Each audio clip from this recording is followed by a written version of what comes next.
रावण के वध और महाराज विभीषण के राज्याभिषेक के बाद जब श्री राम को माता सीता और लक्ष्मण जी के साथ अयोध्या वापस लौटना था, तब प्रभु श्री राम बहुत चिंतित थे। महाराज विभीषण ने श्री राम को चिंतित होता देख उनसे पूछा, हे प्रभु, सेवक के होते हुए हमारे स्वामी को आखिर किस बात की चिंता है? विभीषण, हमारे वनवास के 14 वर्ष की अवधि पूर्ण होने में केवल 2 दिन ही शेष हैं, और हमारे छोटे भाई भरत ने ये शपथ ली थी कि हमें अगर अयोध्या पहुंचने में 1 भी दिन की देरी हुई तो वो जलती चिता में कूद जाएंगे। हमारा भाई जितना भावुक है उतना ही हठीला भी है, इसलिए हमें इस बात की चिंता है कि हमारे वनवास की अवधि पूरी होने में केवल 2 ही दिन शेष रह गए हैं और अयोध्या बहुत दूर है। 2 दिन में हमारा वहां तक का सफर पूर्ण कर पाना मुमकिन है। हे प्रभु, आप चिंता न करें। आपके सेवक में अभी इतना सामर्थ है कि वो आप सबको अपने कंधे पर बिठाकर 1 ही दिन में अयोध्या पहुंच सके। इसकी कोई आवश्यकता नहीं है हनुमान जी। आखिर हमारा पुष्पक विमान किस दिन काम आएगा? पुष्पक विमान को जितना बड़ा करना चाहें हम कर सकते हैं, और जितना छोटा करना चाहें उतना छोटा कर सकते हैं। आप सब निश्चिंत होकर उसमें जा सकते हैं। इसके बाद विभीषण उनके कहने पर पुष्पक विमान मंगवाते हैं और फिर उन्हें खुशी खुशी विदा करते हैं। राम, सीता, लक्ष्मण और हनुमान पुष्पक विमान में बैठकर अयोध्या के लिए निकल जाते हैं। रास्ते में राम हनुमान से कहते हैं, हनुमान, लंका पर विजय और वनवास के दौरान जिन लोगों ने हमारी तन मन से सहायता की, हम उन सब लोगों से मिलते हुए अयोध्या लौटना चाहते हैं, और हमें लगता है इन सब में हमें काफी समय लग जाएगा। इसलिए हम चाहते हैं कि तुम शीघ्र अयोध्या जाओ और वहां पहुंचकर भरत को हमारे आने की सूचना दो। जो आज्ञा प्रभु। मैं अभी अयोध्या जाकर भरत को आपके लौटने का सुखद समाचार सुनाता हूँ।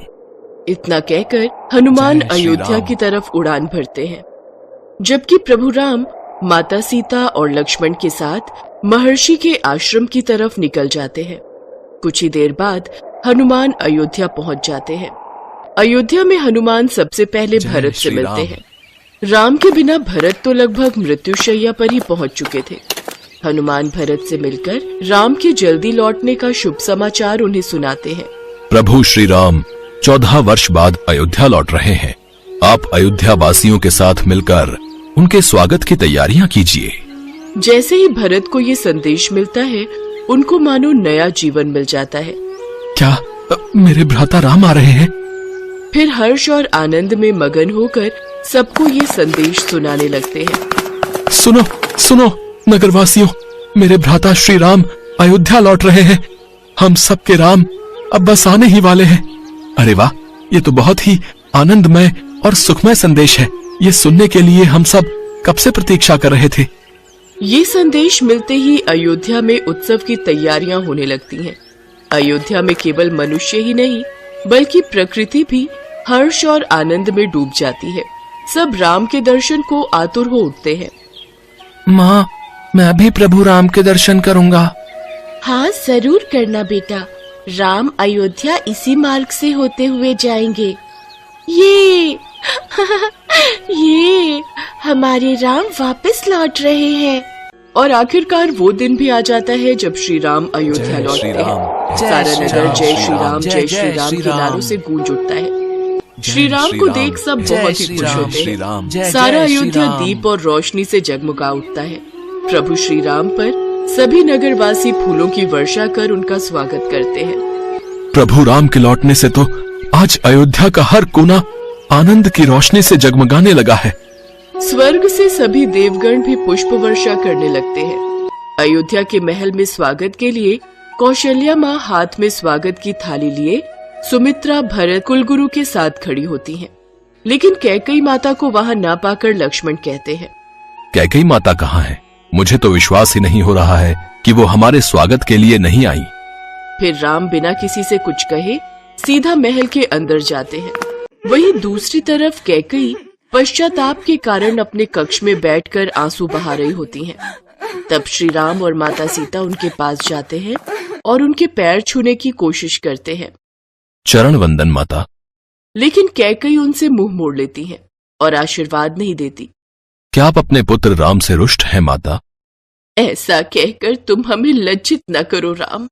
फिर आप औरों के साथ हमें आशीर्वाद देने हमारे स्वागत के लिए क्यों नहीं आई माता?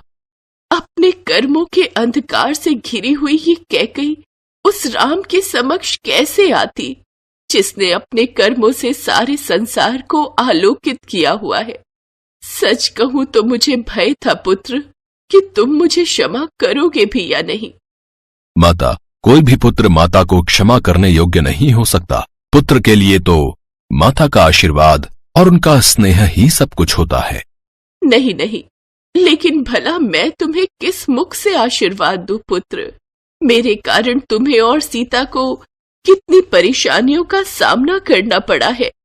ऐसे ना कहे माता, केवल आपके कारण ही तो मैं वो अमूल्य निधि प्राप्त कर सका हूँ। साधारण मनुष्यों का जीवन जीकर ही तो उनके सुख दुख का वास्तविक अनुभव प्राप्त हो पाता है। और फिर यदि मैं वनवास नहीं जा पाता तो रावण का वध कैसे होता? और माता, आपके कारण ही तो एक नए राम का जन्म हुआ है। राम की कीर्ति को सारे संसार में विस्तारित करने का श्रेय तो मात्र आपको ही है माता। अब तो आशीर्वाद दे दीजिए माता। फिर कैकई अपने आंसू पोंछती हैं और प्रसन्न होकर राम और सीता को आशीर्वाद देती हैं। इस माँ का आशीर्वाद है तुम दोनों को। जब भी पुरुष धर्म की बात होगी तो मर्यादा पुरुषोत्तम श्री राम को ही याद किया जाएगा, और जब नारी आचरण की बात होगी तो सब सीता का ही उदाहरण देंगे। ये सुनकर सब खुश हो जाते हैं। फिर कैकई माता कौशल्या और सुमित्रा माता के साथ मिलकर प्रभु राम, माता सीता और लक्ष्मण का स्वागत करते हैं। सारा राजमहल दियों की रोशनी से जगमगा उठता है। अयोध्या की इस रोशनी से कार्तिक मास की कालरात्रि भी जगमगा उठती है। उस दिन भगवान राम के अयोध्या आगमन पर उत्तर से दक्षिण और पूर्व से पश्चिम तक जो उत्सव मनाया गया, वही समस्त भारत में दीपावली के त्योहार के रूप में मनाया जाने लगा, और वो आज भी पूरी श्रद्धा और प्रसन्नता के साथ मनाया जाता है।